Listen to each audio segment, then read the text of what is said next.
Hello, I'm Nick Hixson. I've been 30-odd years as a chartered accountant and small business specialist, helping SMEs grow and thrive with an emphasis on strategy and innovation. And I'm developing through doctoral research some online tools to help you make better decisions. So how do you ensure that your business helps you achieve your objectives given a busy life? This is to help you understand better what you really want and help you align your business to achieve that. It's for business owners and managers in all sizes of business, although this is set in a small business context. It also works for employees, as everyone has personal objectives they're trying to meet through work. You will be able to avoid common pitfalls and, in understanding your goals, help ensure your business decisions reflect them to help improve outcomes. We all start in business to fulfill our personal objectives, just like we start a job to do that, whether it be money to pay for basics, lifestyle, aims for our children, etc. But we all lead ever busier lives, or so it seems. And over time, for many people, the business takes over. And that can have unfortunate consequences for our personal lives. We can spend ever increasing time working to the detriment of our family and friends. We can get very stressed, which can produce long-term health issues. And there are often financial pressures as well. We can wonder, when we have a minute, why we are doing all this, when those we are doing it for may seem ungrateful. But perhaps that's because they only see the downsides and none of the benefits. Because we get sucked into the business and start to forget why we're doing it. And as we're so busy, we don't have time to stop and check that this is what other people want. Children may just want more of your time perhaps, as might your partner, and it's difficult to reconcile this with the needs of the business when it's only that which is producing the wherewithal to support you all. You can end up with short-term fixes which just paper over the cracks, which can lead to disaffection from others and you when it doesn't really solve anything. You need to reconnect with why you're doing what you do and find a way to rebalance your life.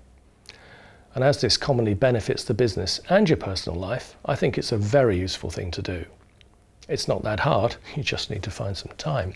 Luckily, not much. And this is such a common issue that we expect every client we have will face it to some degree in their working life. I certainly have. One client, well over retirement age, couldn't find a way to retire and give up the family business. This is because of his need to still be seen to be useful as much as the business needed his experience, which experience goes out of date as working practices change. We've always done it this way is seldom the right answer.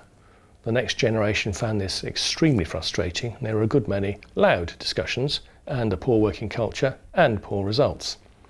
I got him to write down the experiences as case studies. I like case studies, everyone should produce them. So his knowledge was still useful to the company, and with a decent strategy plan to show the company would survive, he managed to retire in under a year. So how do you realign your objectives and the business? Start by asking yourself why you started in business. Many people like the independence. They may have a good idea to exploit. They think they can do better than their boss. They think that this is the way to earn more to fulfill family objectives. They feel that employment will be more risky perhaps, or maybe their options are so limited in employment that they choose to start a business. Whatever the reasons are, write them down and use words that explain how you want to feel when they're achieved. What words describe personal success for you? It can't just be lots of money, that's half the answer. What's the money for? It may be security. How much represents personal security? It may be lots of exotic holidays or a big car. But if it is a big car or a house, what real reason is this fulfilling? Is it status, or are you simply, as many do, wanting to move away from a previous life? Lots of folk come from nothing and don't want to go back. But also many of them could have slowed down long ago but have never noticed. Are these measures the same as when you started in business? Now you have to do the same for the business. Ask yourself, do you look forward to Monday mornings? Is the business making enough profit? What do you think it should be making next year, in 3 and 5 years? What represents true financial security for the business? Can someone else do your job? Is the business culture, however you define it, good? Positive, motivated team? What do you think their feelings are? How open to change is the business generally? And what do you think you can do to improve all of those things? Next, importantly, what do you think customers' impressions of the service they receive are? And how can you improve that? How will market changes affect the business? Has it a structured sales and marketing plan? It should have. Does it fulfill your objectives? How good is the business in implementing decisions, and how can you improve that? Given this information, you should be able to see where there are gaps and some of the ways you can change the business to become more successful and also more controlled. With better control comes more time to think and less stress. Also, and most importantly, you can see where business and personal objectives diverge, and you can make a plan to get them back into sync. Share the plan both in the business and with your personal life, so everyone can see that you're willing and able to change this for everyone's benefit. And that way you get support and help too. Keep updating everyone on how it's going. Set target dates. You may not always make them, but you can get agreement to amend them. And make sure that you see that you are making progress too. You need to keep yourself motivated.